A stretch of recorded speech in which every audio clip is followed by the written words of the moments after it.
طلع البدر علينا من ثنيات الوداع وجب الشكر علينا ما دعا لله داع أيها المبعوث فينا جئت من أمر المطاع جئت شرفت المدينة مرحبا يا خير داع সবাই পড়েন طلع البدر علينا من ثنيات الوداع وجب الشكر علينا ما دعا لله داع সুবহানাল্লাহ পড়েন।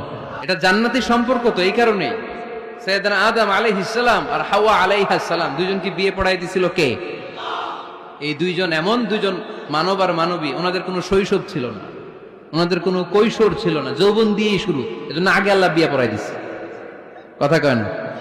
ওই মেয়ে আপনার শৈশব আছে না নাই? কৈশোর আদম আলাইহিস সালামের শৈশব, কৈশোর হাওয়া আলাইহাস সালামের শৈশব, কৈশোর। জীবন শুরু করছে কি দিয়া? যৌবন দিয়ে। বিয়ের দরকার আছে না নাই? এজন্য আল্লাহ জান্নাতেই বিয়ে পড়ায় দিলেন। বিয়ের সম্পর্কটা জান্নাতি সম্পর্ক, বিয়ের ভালোবাসাটা জান্নাতি ভালোবাসা। এর চাইতে পবিত্র ভালোবাসা দুনিয়ায় হতে পারে? তাহলে ইসলাম কোন জিনিসকে হারাম ঘোষণা দিয়ে মুখে কুলু পেটে বসে থাকে নাই, অল্টারনেটিভ সাজেস্ট করেছে। সুদ খাওয়া হারাম, অল্টারনেটিভ ইসলাম আমাদেরকে বলে দিল ব্যবসা হালাল। জিনা করা হারাম, পরকিয়া হারাম, গার্লফ্রেন্ড বয়ফ্রেন্ডের এই কালচার হারাম, তার বিপরীতে বিয়ে করা হালাল। সুবহানাল্লাহ পড়েন। এরপর ইসলাম বলে মদ খাওয়া হারাম। ইন্নামাল খামরু ওয়াল মাইসির ওয়াল আনসাব ওয়াল আজলামু রিজসুম মিন আমালিশ শাইতানি ফাজতানিবু। খবরদার, মদ, জুয়া, লটারি এগুলো হারাম করে দিয়েছে কে? আল্লাহ বললেন মদ খেও না, মদ তোমাদের জন্য হারাম ঘোষণা করা হলো। আমরা বললাম আল্লাহ, শীত প্রধান দেশে মদ খেলে শরীরটা গরম থাকে, মদ না খেলে তো বেঁচে থাকার উপায় না। স্ক্যান্ডিনেভিয়ান কান্ট্রিগুলোতে, সাইবেরিয়াতে মদ না খেলে ওদের বাঁচার উপায় নাই। এখন অল্টারনেটিভের দরকার আছে না নাই? আল্লাহ বললেন মদকে হারাম করেছি, কিন্তু মধু খাওয়াকে হালাল করে দিয়েছি। মধু খান আপনারা? আজকে খাইছেন কে কে দেখি? আজকে অনেকে খাইছেন? মাশাআল্লাহ, হাত নামান। মধু 5-6 চামচ খেয়ে দেখেন একসাথে। মদের বাবা এটা, চিল্লায় বলেন ঠিক কিনা? শরীর গরম হবে, অনেক অনেক শক্তি হবে। মধুর মধ্যে আছে ফ্রুকটোজ, কি আছে? ফলের মধ্যে আছে সুক্রোজ, আর চিনিতে আছে গ্লুকোজ। ফ্রুকটোজ আর সুক্রোজ এটা স্বাস্থ্যসম্মত, এটা ভেরি হেলদি ডায়েট। এটা খাবেন, তাহলে সুস্থ রাখবে কে? তাহলে সুক্রোজ খাবো, ফ্রুকটোজ খাবো, আর গ্লুকোজ কমাই দিব। রাজি আছেন তো? এরপর ইসলাম আমাদেরকে বলল ঢোল বাদ্য বাজানো এটা হারাম, অশ্লীল গান বাজনা হারাম, নাচানাচি হারাম। আমরা বললাম আল্লাহ, বিনোদনের একটা মাধ্যম তো আমাদের লাগবে। ইসলাম বলল ইসলামী নাশিদ যদি তুমি গাও সেটা হালাল। ঢোল হারাম, কিন্তু তার বিপরীতে দফকে হালাল করেছে কে? ঢোলের দুই দিকে আটকানো, এটা বাজালে নেফাকি তৈরি হয়, ধামধাম আওয়াজ তৈরি হয়, এমন বিট তৈরি হয়, ডান্স দিতে মনে চায়। আছে না নাই?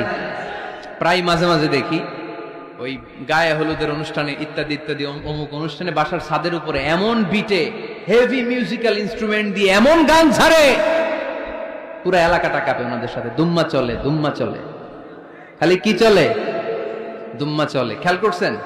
আপনার কাছে যদি বাজায় এই টেবিলটা কাঁপবে, সাথে সাথে আপনার শরীরও কাঁপবে, আপনাকে ক্রেজি বানাবে। ইসলাম বলেছে না, যেটা তোমাকে ক্রেজি বানায়, যেটা তোমাকে অস্থির বানায়, যেটা তোমাকে অশ্লীল বানায়, ওটাকে হারাম করেছে কে? কিন্তু তার বিপরীতে সুস্থ বিনোদন আমাদের জন্য হালাল করে দিয়েছে কে? ঢোল বাজানো হারাম, কিন্তু ঢোলের বিপরীতে ইসলাম আমাদের জন্য দফ বাজানো জায়েজ করে দিলেন।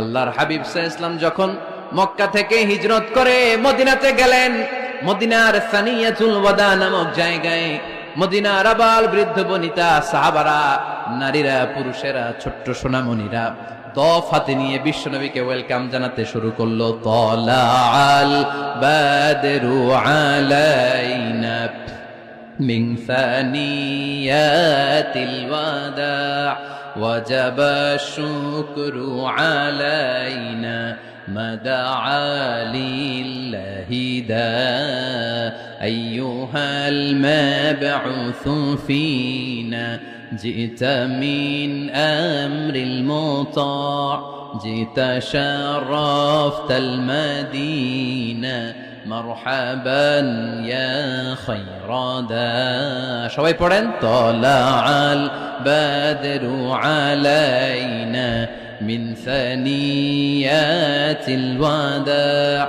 وجب الشكر علينا ما دعا لله داع সুবহানাল্লাহ পড়েন